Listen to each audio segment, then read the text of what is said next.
A partir desta semana, Pontevedra soará a verán, a festa e a cultura. Cun modelo de calmado de tráfico, con preferencia para as persoas como que hai en Pontevedra, que se recupera o son da rúa.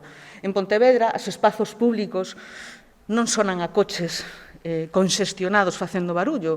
Pontevedra sona a persoas, a nenos, a nenas, a paxaros. Ese son no Brán intensifícase, e no Brán Pontevedra soa a paxaros, a nenos, a nenas, a música, a narración, a teatro. O son da rúa é o lema das festas do verán deste ano na cidade, unha programación que se adianta un mes respecto doutros anos. Temos máis de 25 grupos e compañías que van pasar só no mes de xuño polos espazos públicos da cidade facendo cine, música, narración oral, teatro. Da Silva presentou hoxe un adianto do que será a programación. As festas arrancarán xa este xoves co ciclo Banda en pequeno formato. Cada xoves de xuño, diferentes seccións da Banda de Música de Pontevedra actuarán ás 8 da tarde no palco da Alameda.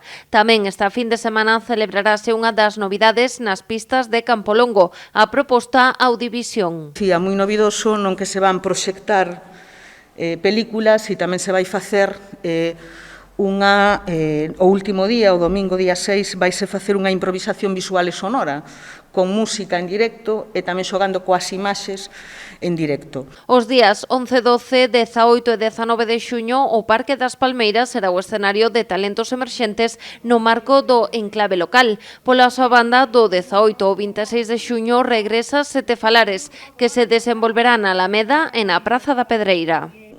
Pois volve a narración oral a Pontevedra, volvemos a disfrutar nos nosos espazos públicos do son da palabra de grandes narradores orais galegos. Xuño despedirase con outra novidade. Trátase do ciclo Música Contada, concertos didácticos que se celebrarán entre o 28 de xuño e o 1 de xullo no Palco da Música da Alameda.